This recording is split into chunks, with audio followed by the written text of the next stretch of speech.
invité Vicky Bois à venir d'une business woman à l'autre. Donc, aujourd'hui, on va parler de santé mentale plus spécifiquement.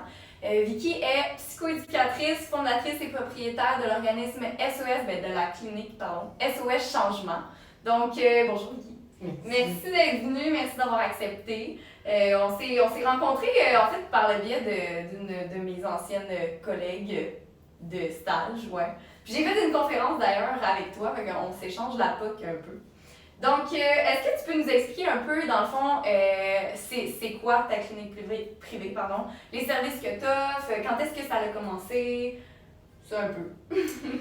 Bien, merci d'abord de l'invitation. Puis moi, on s'est connus au Grand Rassemblement Santé Mentale pour la différence ensemble. Tu as partagé un beau parcours. Tu as été super inspirante. Donc, j'espère pouvoir inspirer ta communauté. Donc, la clinique SOS Changement, ça a débuté en juin 2020. J'étais déjà en travail autonome depuis un petit bout. Je faisais la pratique privée avec le Centre du Charest. J'ai, dans ma carrière, travaillé plus que 15 ans quand même dans le réseau de la santé. J'ai fait Pinel, service correctionnel, j'ai travaillé dans le centre jeunesse, au site de Laurentide. OK, tu as touché pas mal à tout. Vraiment. Donc, à la clinique, on offre des services autant de psychoéducation, psychologie, travail social, coaching familial, éducation spécialisée. Je donne des conférences aussi dans des écoles, des organismes. Je propose des formations en ligne aussi avec différents thèmes comme la santé mentale. Syndrome de Gilles Latourette, trouble de personnalité limite, l'opposition, l'anxiété. Donc, c'est vraiment varié. On a des ateliers de groupe aussi pour les enfants, les adolescents, les adultes. Donc, c'est vraiment complet, quand même. Ouais, c'est une belle... On est rendu à 16 professionnels quand même à l'équipe. OK. Donc, fait que tu as 16 employés à gérer quand même. C'est pas tous les employés. On a des travailleurs autonomes et des employés, ce qui amène une complexité au niveau de la gestion, mais oui, il y a différents statuts, mais ça reste qu'on a quand même une belle offre de services à proposer aux clients puis aux familles et à toute la population qui veulent les consulter chez nous. Bon, ben c'est une belle, je trouve que c'est vraiment une belle initiative de ta part. Là. Je trouve que ça fait diversifier vraiment là, de ce qu'on voit d'habitude. Donc, c'est ça. Moi, ce que j'aimerais savoir, c'est, tu l'as dit un peu, mais ce qui t'a poussé, dans le fond, à t'en aller. Parce que tu étais psychoéducatrice, donc tu étais dans le réseau pour le 6 des Laurentides, c'est ça? Oui, j'ai travaillé dans le fond 15 ans dans différents milieux. Tu sais, je vous dirais ce qui m'a poussée vraiment, ça faisait quand même depuis 2012-2013 que je travaille autonome, mais j'ai toujours eu envie de faire une différence. J'avais un leadership, j'ai travaillé au Centre du Charest, j'étais coordonnatrice. Souvent les gens me disaient pourquoi tu n'ouvres pas ta clinique? Tu as tellement un leadership, tu veux vraiment. Cette drive-là. Vraiment, j'ai fait un cours de lancement d'entreprise aussi. Quand?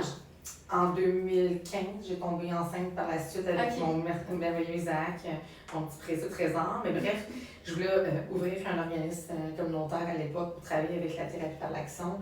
J'ai fait des voyages humanitaires avec des jeunes. J'ai toujours trouvé le moyen d'innover dans le milieu d'intervention. Puis souvent, pas ce qui me dérangeait, mais il y avait toujours des limites organisationnelles. J'étais la fille qui en faisait toujours trop, que les gens disaient que j'en faisais plus. Puis pourtant, pour moi, ce que je faisais, c'était bien normal. Ouais, je comprends. Puis parfois, je regardais les gens qui en faisaient un petit peu moins ou qui étaient très syndicalistes, et je crois au syndicat, puis c'était important de protéger les droits des employés. Mais quand tu en fais plus, tu déranges. Quand tu en fais moins, tu vas déranger aussi, mais des fois, tu es protégé. Puis les gestionnaires qui veulent avoir des équipes, dans le fond, que je dirais les plus homogènes, ils sont pris avec ceux qui en font plus. Fait que quand tu en fais plus, tu en as plus, tu as plus de tâches, tu dis oui. Tu sais, moi, j'étais la personne qui disait toujours oui pour aider. Puis des fois, ça me faisait réagir. Puis quand j'ai vécu le début de COVID, je trouvais que il y avait des clients, des familles qui étaient laissées pour compte, et pas parce que le réseau ne voulait pas aider, c'est qu'il y avait tellement un engorgement, de la détresse, autant de la clientèle que des professionnels. Puis je me disais, c'est pas ce que j'ai envie de faire. Je me rappelle, il fallait faire des appels pas de courtoisie, il fallait questionner au niveau du COVID. Puis je me disais, j'ai pas fait autant d'années. Écoute, je comprends à 100% ce que tu dis. Puis en même temps, je comprenais, je comprends le réseau de devoir exiger ça aux professionnels, mais c'est ça, j'avais envie de faire différemment. Puis j'avais surtout envie, tu sais, j'étais le genre de personne qui allait voir ma boss pour dire, je comprends pas qu'il n'y a pas rien entre le 17 ans et le 20 ans. Il y avait des choses, des fois, qui étaient mises en place. Mais moi, j'avais voulu des programmes, je voulais innover davantage, je voulais toujours créer des choses. Souvent, je me faisais dire, non, c'est pas maintenant, c'est pas tout le temps. Fait que les limites, c'est quelque chose qui a vraiment été un enjeu pour toi, dans le fond, qui a fait OK, là, j'ai besoin de me lancer ma propre entreprise. C'est fait. Bon. Ben, je comprends vraiment. Je comprends vraiment c'est quoi. Aussi, Oui. Moi, en fait, c'est un peu la même chose que toi, là, l'espèce de cadre dans lequel on est pris un peu là, quand on est dans le réseau, si on veut en faire plus ou si on veut faire différemment. On se fait un petit peu ramener, non, c'est à l'intérieur de ces murs-là qu'il faut jouer, si on peut dire. Là. Et des fois, il y a des belles initiatives parce que je regarde, en 2012-2013, j'étais en Équateur avec le C3S Vaudreuil-Soulanges. J'ai pris 14 jeunes en santé mentale enfant jeunesse. On est allé faire un voyage de temps. Ah ouais! Quand il y a eu l'ouverture, je me rappelle. C'était-tu ton idée ou? Ben, c'est un projet qui avait été d'abord élaboré avec Maxime Leblanc, Jean-François Gauthier. D'ailleurs, s'ils nous écoutent, je leur dis encore Salut! que vous faites la différence dans la vie des gens. Oh. Mais ça avait été accepté quand même par les gestionnaires là-bas. Au Cité de Laurentides, quand j'ai gagné le prix relève du 6, j'avais créé un projet de boxe où j'amenais des gens à la boxe pour travailler la gestion des émotions. Fait il y a eu par le passé plein de belles initiatives qui ont été acceptées, approuvées, puis il y a eu des gens qui ont cru en moi. Mais ça reste que pour tout le travail qu'on fait pour bûcher, parfois, quand on est en privé, on peut faire vraiment, outre nos autres professionnels. Ouais. Moi, si je décide de dire que je fais de l'art-thérapie chez moi, dans ma clinique, puis je choisis 8 jeunes, puis c'est comme ça que ça va se passer, ben j'ai pas à demander des permissions. Puis, non, c'est ça. Mais de ce que j'entends, c'est que ça a toujours fait quand même partie de toi. Est-ce que tu le savais? Est-ce que tu t'es toujours dit, je vais être entrepreneur, je vais être à mon compte, ou c'est plus comme un dévoulement d'expérience que fait? Je vous dirais, jamais j'ai pensé dans mon compte parce que moi, j'étais l'employée que tout le monde voulait. Tu sais, moi, j'étais nièce, merde. On se l'arrachait, Vicky. Ben, je dirais pas ça comme ça, mais j'aimais mes boss. J'ai toujours. Si on me dit va à droite, je vais à droite, je pose pas trop de questions. Je voulais innover, par contre. Je questionnais les pratiques, mais j'étais très conformiste. La vérité, c'est que j'ai fait un coup de transfert d'entreprise parce que je voulais aider mon conjoint à partir de mon entreprise. Ah ouais! Comme il y avait peut-être des défis au niveau scolaire parce que lui, il a lâché l'école plus tôt dans sa vie, je me disais, je vais faire le cours en même temps que lui. Okay. Je vais pas m'inventer, mais je vais m'inspirer d'un projet qui me tenterait ultérieurement, un organisme communautaire, mais c'était pas nécessairement non seulement une inspiration, mais je me disais oui un jour, mais pas maintenant. Puis je me disais, dans le réseau, on fait des gros salaires, on a des conditions de travail qui sont quand même bonnes. Je me disais, je vais tomber enceinte, est-ce que je me vois travailleur autonome avec les enjeux qui viennent avec? Je dis non, je l'ai faite au début, puis je me disais, c'est juste pour pouvoir aider mon conjoint à mieux comprendre le cours. Mais j'ai toujours su que je voulais faire la différence puis que je changerais le monde par contre. Je me disais pas, je vais avoir une clinique. Pour moi, c'était pas nécessairement une réalité qui était possible. Puis ça me faisait peur. Je suis une personne qui est quand même, je manque de confiance beaucoup des fois. Mais je voulais changer le monde. Fait que souvent, je me disais, je serais peut-être pas nécessairement une entrepreneur ou je serais peut-être pas une leader au niveau de la gestion, mais je savais que j'étais pour être une leader au niveau des changements de pratique. Mais c'est vraiment intéressant ce que tu dis parce que toutes les filles qui veulent se lancer, toutes les filles et les hommes aussi, qui veulent se lancer en business, ont cette crainte-là, ce manque de confiance de je vais-tu être capable, je vais-tu y arriver, puis là, tu me dis que t'es quelqu'un qui manque de confiance, mais tu dégages aucunement ça. Fait que, tu sais, c'est quand même impressionnant de voir. Moi, je t'écoute parler, puis tout ce que t'as fait, puis je suis comme la bouche à terre, puis je me dis, elle a quand même ce petit manque de confiance-là. Fait que, tu sais, à la maison, si t'écoutes en ce moment, puis tu te dis, t'as une idée, ça fait 3 ans que t'as cette idée-là, t'as le goût de la partir, mais tu sais, tu manques cette petite confiance-là. Ben, regardez ce que ça peut donner. Non, mais c'est vrai! Sérieusement! C'est pas parce moi, je pense que de douter de soi est un signe d'intelligence. Ben oui, ça remet en question. Moi, je me remets en question des fois, puis c'est sûr que des fois, je voudrais avoir la drive que certaines personnes ont, mais en même temps, souvent, ces gens-là, on me dit, ben, j'aimerais avoir ta sensibilité, ton dévouement, ta remise en question. Parce que quand on se remet en question, on accepte la critique, on accepte de changer, on accepte de se montrer vulnérable. Donc, oui, ça prend de la confiance pour se lancer en affaires, mais ça prend surtout une mission de vie, du cœur, de croire à ce qu'on a envie de bâtir. Puis moi, je me rappellerai toujours, tu sais, je suis dans les boîtes avec Jessica Binette, mon amie, qui m'a aidé beaucoup à partir de la clinique. Et encore merci Jessica d'avoir été là. Et une journée, l'Internet ne fonctionne pas, le bel, le ci, puis je dis, aïe, partir d'une clinique en plein COVID. Et elle me dit, mais tu le fais pourquoi? Mais pour aider les gens. Puis pourquoi tu le fais? Pour aider les gens différemment. Parce que pour moi, j'ai toujours aidé les gens, mais j'avais envie de faire la différence. Puis depuis un an, la clinique, c'est fou les commentaires qu'on reçoit.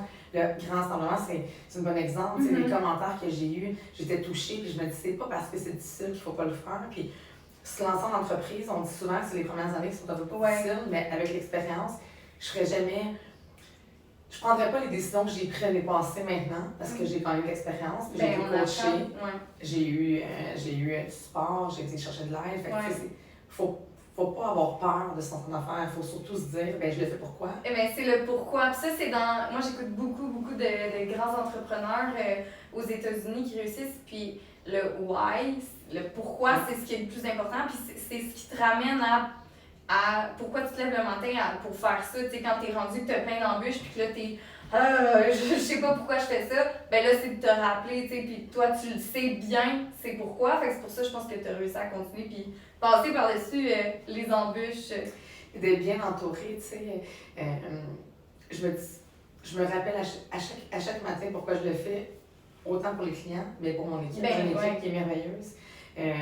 D'être bien entourée aussi par des coachs. Tu sais, j'ai débuté un coaching le 1er janvier 2021 avec un coach, Jean-Claude Tremblay, qui est merveilleux, qui est d'ailleurs au rassemblement, qui a commencé à m'aider à justement restructurer, réfléchir autrement, puis pas partir en affaires et penser qu'on peut se lancer dans le vide en se disant mais qu'on va réussir à faire face aux embûches. Oui, je pense qu'on peut le faire, mais si on veut être moins déplumé, dans un contexte de pandémie, parce qu'il y en a des embûches, bien, si on est coaché, si on s'entoure de bonnes personnes, je pense à Caroline Coiré, qui est une perle dans ma vie, mais quand on choisit nos collaborations, bien, ça nous permet de se déployer différemment. T'sais, moi, souvent, j'appelle Caroline pour dire hey, t'en penses quoi de telle affaire? Hey, j'ai une demande de conférence, je sais pas trop comment charger, qu'est-ce que tu me suggères? Fait que de bien s'entourer dans notre domaine, peu importe le champ d'expertise, ça va aider ça aussi d'avoir des belles collaborations. Puis, mettons, là, tu m'as parlé d'embûches. Si on y va un petit peu plus creux, quelles sont les embûches, mettons, que tu as le plus rencontrées? Avoir une clinique dans le contexte COVID, avoir un grand cœur. Je pense qu'il faut. Souvent, les filles de mon équipe me disent que je suis une leader et non une gestionnaire. Je pense que c'est une belle qualité pour influencer les pratiques. Par contre, quand on a une business, moi, j'ai voulu. Je suis du genre de avoir tout le temps donné à tout le monde, de me dire, ben là, tu travailles pas, c'est pas grave. Quand tu es travailleur autonome, par exemple, ben, si la personne ne travaille pas dans son bureau, mais le bureau, il n'est pas rentable. Non, c'est fait que le côté grand cœur, je vous dirais, embûche d'avoir peut-être des ententes qui n'étaient pas assez structurées. Le contexte COVID aussi. Tu sais, les animations, moi, j'ai toujours dit aux filles de l'équipe, chez nous, je veux que les clients sentent que si on a un gastro, ils ne payent pas à moitié de leur rencontre parce que leur enfant tombe malade. Parce que pour moi, dans mes valeurs, je me disais, la gastro ne cogne pas 48 heures à ta porte. À la clinique, on a été très souple dans les frais d'animation. On a connu, dans le fond, les deuxième vague, troisième vague, où que les gens avaient moins de demandes, mais les frais fixes demeuraient. En termes d'embûches, je dirais, des fois, la conciliation travail-famille. On fait le COVID récemment, en plein rassemblement. En plein rassemblement, non, je suis mais en plein rassemblement, début de rassemblement. Donc, en termes d'embûches, tu sais, quand tu es travailleur autonome, si tu ne rentres pas travailler, ben, il y a des enjeux. Moi, je dirais surtout les grosses embûches que j'ai vécues, c'est vraiment de me lancer dans quelque chose de wow que j'ai fait avec tout mon cœur, mais de ne pas toujours avoir les connaissances. J'ai changé 3 fois de comptable dans la dernière année, ça aussi, ça nuit. Mais au début, tu sais, puis tu me le dis, mais j'ai entendu pas mal toutes les filles qui partent une business le dire, c'est pas qu'on échoue, mais on apprend beaucoup par les erreurs qu'on fait. Donc, c'est erreur sur erreur sur erreur. Mais tu sais, les plus grands, ceux qui réussissent dans la vie, se sont juste tout le temps relevés après chaque erreur. Fait que, tu sais, un peu ça, ta dernière année, tu as appris je pense, pas mal de choses qui n'ont pas fonctionné pour t'enligner plus vers quelque chose qui fonctionne. Puis moi, je l'appelle souvent aux gens qui me font, mettons, une recette qui ne goûte pas bonne, on la change. Mais moi, c'est un peu ça que je suis en train de faire. Puis, je ne vais jamais assez miser sur le fait de bien s'entourer. Tu sais, les BNI, par exemple, tu finis par faire des contacts avec des gens qui finissent par te guider, coach d'affaires, s'entourer de gens de notre domaine, puis pas craindre de questionner. Tu sais, il n'y en a pas de compétition quand on veut aider, ou même dans peu importe le domaine. Tu sais, moi, je pense à Caroline Coiré, on travaille dans le même domaine, on est dans la même région. Jamais on sait qu'on a de la compétition, au contraire, on est complémentaires, puis on s'entraide. Fait que, qu'on soit coiffeuse, qu'on soit massothérapeute, peu importe, de questionner, d'appeler, de dire hey, comment ça marche. Ben oui, certainement. Oser le faire, parce que souvent les gens vont partir comme travailleur autonome en se disant je vais essayer ça comme ça, puis je vais faire ça. Mais le but, c'est pas de répéter les erreurs d'une personne qui les a déjà faites. Actuellement, j'ai des gens, tu sais, je pense que c'est Lodo qui m'a dit dernièrement si je peux t'aider à ne pas faire mes erreurs, je vais le faire. Mais moi, c'est la même chose, s'il y a des gens qui ont envie de se partir une clinique au niveau de la relation d'aide, une clinique, peu importe. Ouais. Au niveau professionnel de la santé, je vous dirais si je peux guider, puis donner des conseils, puis faire en sorte que les gens vivent peut-être pas la vie que j'ai vécue. Ah, ça serait fort apprécié. Donc, ils vont pouvoir t'écrire sur Instagram. Allô, Vicky? Oui, ou sur Facebook, parce que je fais très Instagram, mais sur Facebook. On a Véro qui gère Instagram. Effectivement. Mais en même temps, c'est que je me dis, permettons-nous de poser des questions, de demander de l'aide. Totalement. Si on s'entraide, c'est comme ça qu'on peut faire une différence. D'aider des gens à poursuivre leur mission, puis à vraiment sentir qu'ils sont sur leur X quand ils travaillent autonomes. Moi, tout le matin, je me dis, j'ai pas les conditions de travail que j'avais avant. Puis c'est vrai que je ne peux pas le savoir. Tu sais, souvent, les gens vont dire, tu pars en privé, je me faisais dire l'année passée, tu veux faire plus d'argent, j'en ai fait moins. Plus que moi, la moitié moins que ce que je faisais quand j'étais dans le réseau. Mais je le fais pour les bonnes raisons. Je sais qu'un jour, la situation va être différente. Mais quand je me lève le matin, je suis contente. Puis je vis pas de frustration comme j'en vivais dans le réseau, par exemple. C'est exactement je suis heureuse d'aller au travail. C'est exactement ça que j'allais dire. C'est la différence majeure de quand tu as une passion puis que tu suis ta passion, ben tu te réveilles le matin et tu es content de te lever le matin.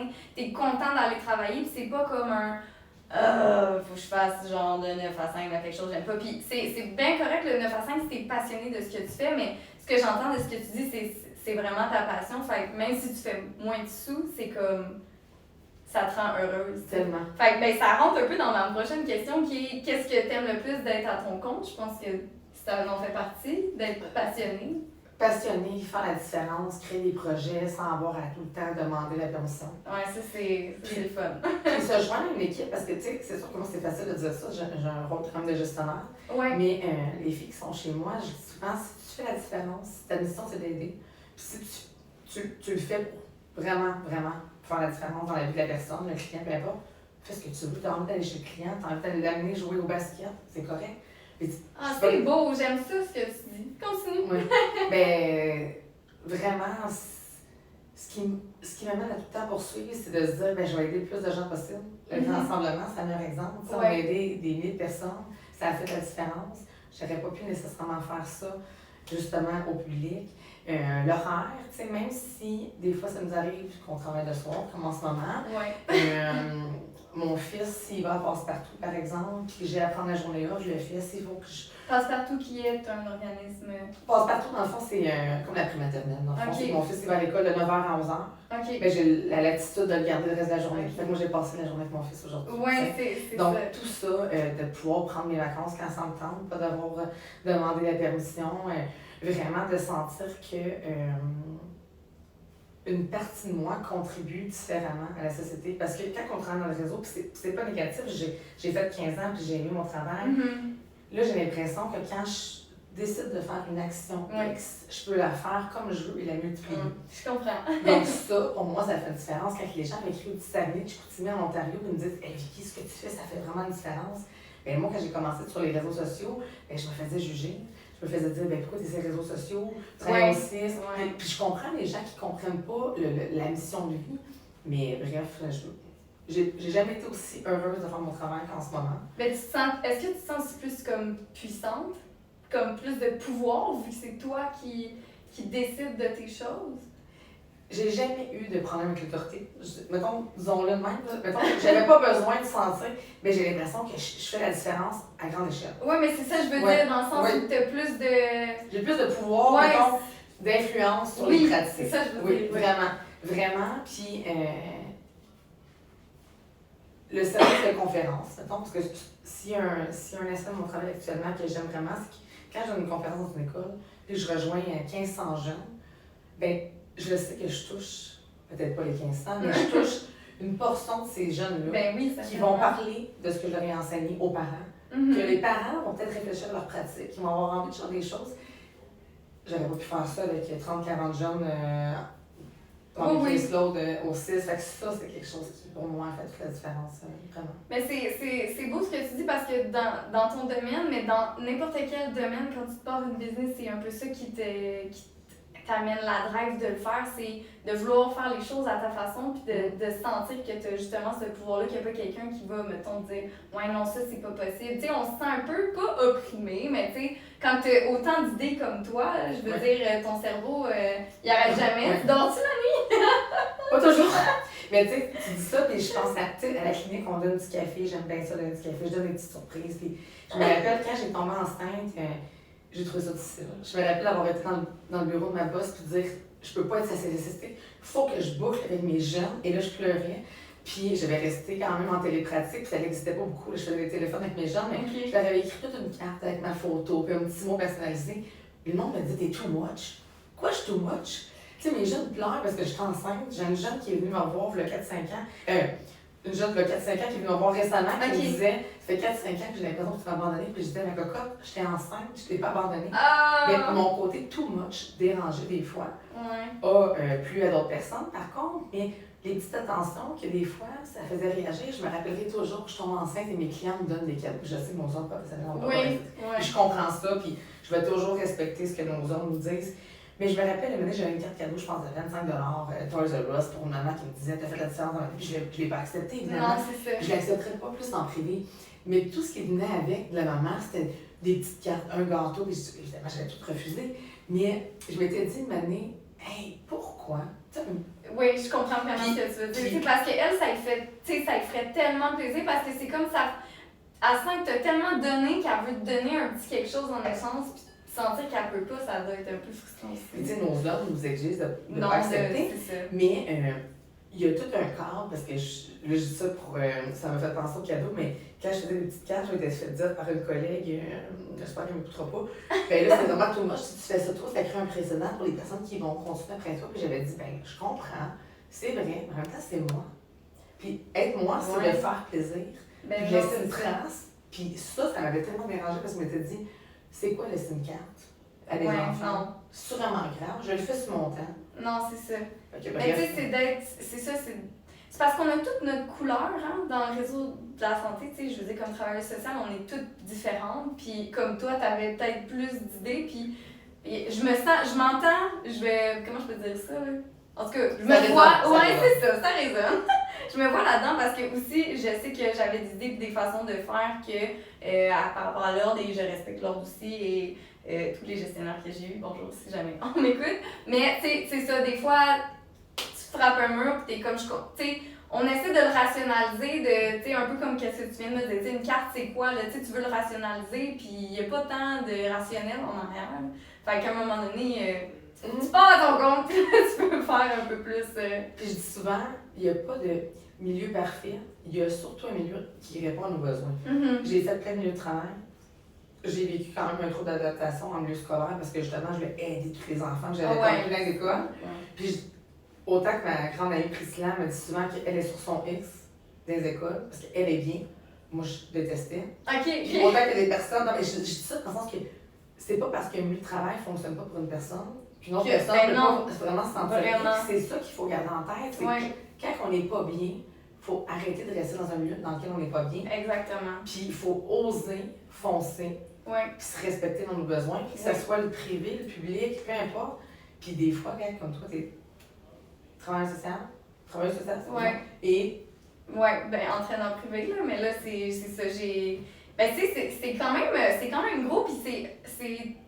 Pourquoi, dans le fond, je fais le podcast, c'est vraiment pour ça, c'est que ça a été tellement gros de changer, tu sais, d'une branche à l'autre. Mais tu sais, c'est parce que c'est ça, au final, j'étais pas bien là-dedans, tu sais, fait que j'ai comme changé de braquette, mais comme c'est la même chose pour toi, c'est que t'étais pas bien dans le réseau, fait que ça fait en sorte que, tu sais, je suis sûre qu'il y en a à la maison qui écoutent puis qui se disent, ouais, dans le fond, c'est vrai que je suis pas tant bien que ça, puis c'est un peu ça le but, si on peut vous encourager, dans le fond, à sauter le pas, là, ça fait... Surtout dans le contexte de pandémie, il y a plein de ressources, tu sais, je parle de bien s'entourer, mais il y a des subventions gouvernementales, il y a de l'aide à l'emploi, il y a vraiment des ressources qui peuvent aider justement au démarchage d'entreprise, donc il faut juste oser le faire. C'est comme se mettre sur un tremplin, de regarder le vide, puis faire comme, bon, faut que je saute. Mais il y a plein de belles choses qui peuvent en sortir. Alors, ma prochaine question pour toi, c'est quoi ton prochain défi pour ton entreprise? C'est une bonne question. Mon prochain défi, diminuer la charge mentale. Parce que les réseaux sociaux et compagnie, là, j'ai trouvé des solutions. J'ai des amis qui m'aident à gérer mon Instagram. Mon prochain défi, je dirais, diminuer peut-être la charge mentale. OK.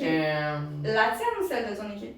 La mienne. La mienne. Je ne dis pas que les filles ne sont pas surchargées, mais Ouais. c'était intense. On a voulu, tu sais, on a offert des services de qualité rigoureux, dévoués depuis la dernière année. On est quand même en contexte de pandémie. La détresse augmente. Ouais. Nos professionnels sont dévoués, sont investis, mais eux aussi sont fatigués. Ouais. Et tous les enjeux COVID amènent un épuisement quand même de la part des professionnels. Puis la clinique, en réalité, a vécu des déficits parce que justement, les filles sont fatiguées, ils ne travaillent pas.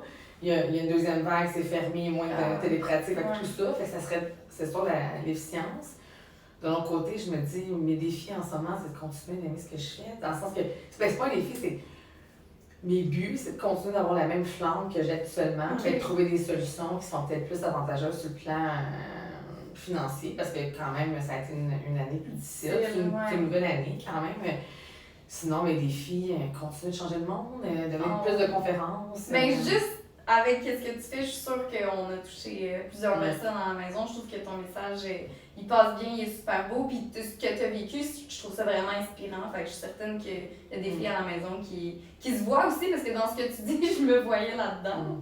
Et ma dernière question pour toi, ça serait, aurais-tu un conseil à donner à quelqu'un qui soit, ça fait longtemps qu'il a une idée, mais qui a pas sauté le pas ou qui commence à lancer son entreprise? Serait-tu un conseil ou deux? J'en aurais peut-être deux. Suivre son intuition, se faire confiance. Je trouve que l'être humain, il est bon, mais il est surtout souvent très en accord avec ses valeurs. Donc, si la personne respecte ses valeurs, elle va trouver des solutions à tous ses projets. Le reste, je dirais vraiment de bien s'entourer. Quand je dis bien s'entourer, c'est de se permettre de questionner, d'avoir un coach d'affaires. Il y a l'école d'entrepreneurs quand même qui est super abordable, qui peuvent donner des conseils. Mon coach d'affaires, Jean-Claude Tremblay, qui est merveilleux, que j'aime beaucoup, qui est là aussi pour aider. Oui, c'est ça. Toi, tu allé chercher un coach au mois de janvier cette année, c'est ça? Ça m'a vraiment aidé, autant au niveau personnel, professionnel. Des fois, je dis, c'était comme mon psy, c'est que, comme gestionnaire. Tu sais, moi, je suis une leader née, ça c'est vrai. Je change les pratiques, les filles de mon équipe, par exemple, les clients me respectent, me font confiance. Le problème, c'est quand il faut mettre des limites, ou il faut parler budget. Mais ça, mon coach m'aide à justement me respecter dans c'est beau donner, mais une année, tu peux pas donner puis, au détriment de ta qualité de vie. Non, c'est ça. Puis ça, c'est quelque chose que j'ai appris beaucoup. Mais bien s'entourer, c'est aussi, tu sais, je parlais de Karine Coirin, c'est que si par exemple on a un domaine où on est en esthétique, mais de questionner les gens qu'on connaît en esthétique, faut pas penser que c'est de la compétition. Les personnes vont nous guider, voici comment moi je fonctionne, de questionner les plans des autres personnes, de se permettre d'avoir un plan d'affaires, de le faire valider. Puis dans bien s'entourer, c'est s'assurer d'avoir des gens qui sont en cohérence avec nos valeurs. Oui. Parce que quand on part en affaires, les gens qui veulent s'associer, il y en a plein. Moi, dans la dernière année, j'ai refusé beaucoup d'associations. OK. Pourquoi? Parce que des fois, c'est des gens avec qui j'avais moins d'affinité, les valeurs qui étaient moins en commun. OK. Puis quand on trouve des personnes qui nous ressemblent vraiment, je pense à Karine Coirin, qui est une amie, mais qui est aussi une femme merveilleuse, bien, on revient d'un 3 jours, ce qu'elle m'a aidé avec le rassemblement. On a travaillé pendant 3 jours. C'est facile. Elle me donne des conseils, je lui en donne. On s'entraide. Mais ça se fait avec d'autres business. Pourtant, elle a sa clinique à elle. J'ai ma clinique, puis on est dans la même région. On pourrait être en compétition, guillemets, mais au contraire, on s'entraide. Donc, d'aller chercher des personnes qui peuvent aider. C'est ça. Mais pas de ne pas se décourager non plus si on va questionner des personnes qui sont dans un mode compétition et qui ne veulent pas nous répondre. Parce que ça doit arriver, ça aussi. Là. Mais ça m'est jamais arrivé. Ouais, peut-être pas toi, mais moi, j'en connais. Mais moi, je dirais de ce que j'ai vu, puis ça dépend. C'est sûr que nous, on a un domaine de relation d'aide où tout le monde veut aider. C'est ça, oui. Mais en même temps, il y en a des gens qui sont vraiment largement dans le domaine, puis tu sais, c'est pas parce qu'on frappe une porte que ça fonctionne pas, qu'il faut pas essayer. Exactement. Puis, tu sais, moi, l'année passée, j'ai fait un groupe d'émission à la pratique privée en psychoéducation parce que plein de gens m'écrivaient qui voulaient avoir des cliniques. Puis j'étais, pas que je n'aime pas aider, mais j'étais allée répondre aux questions. Je dis, moi, je fais un live avec tous ceux qui veulent bien venir. Pendant 1 an, gratuitement, j'ai donné toutes les réponses aux questions qui m'ont été posées sur comment bâtir une clinique, le mode de fonctionnement. Employés, travailleurs autonomes, partage d'horaire, tout ça. OK. Puis, il y a eu peut-être une centaine de personnes qui ont assisté, mais c'est parce que... quand même. Oui, mais en même temps, si moi je l'ai fait, il y a d'autres personnes qui ont les mêmes valeurs que moi d'entraide. Puis je me dis, des salons de coiffure, même l'entraînement, peu importe les domaines, il y en a des gens qui peuvent aider. Puis, il faut juste continuer de faire confiance à la vie. Puis, quand on est en cohérence avec nos valeurs et qu'on est inspirant dans ce qu'on fait, les gens finissent par avoir envie de nous aider. T'as totalement raison. Et je pourrais pas dire mieux tout ce que tu viens de dire. Ben écoute, ça fait le tour pour aujourd'hui. Je te remercie beaucoup d'être venu. C'était super intéressant. Si jamais tu viens juste d'arriver ou que tu as manqué un bout, direction YouTube, je vais mettre la vidéo au complet d'ici la fin de la semaine. Je travaille là-dessus. Donc, merci à ceux qui ont été présents. Si vous voulez avoir peut-être plus d'informations sur mes services, vous pouvez me suivre sur Facebook. Moi, je suis moins Instagram, même si j'ai un Instagram, Vicky Bois, psychoéducatrice. Exactement. Ou la clinique SOS Changement. Parfait. Ben, merci. Bonne soirée. Bye.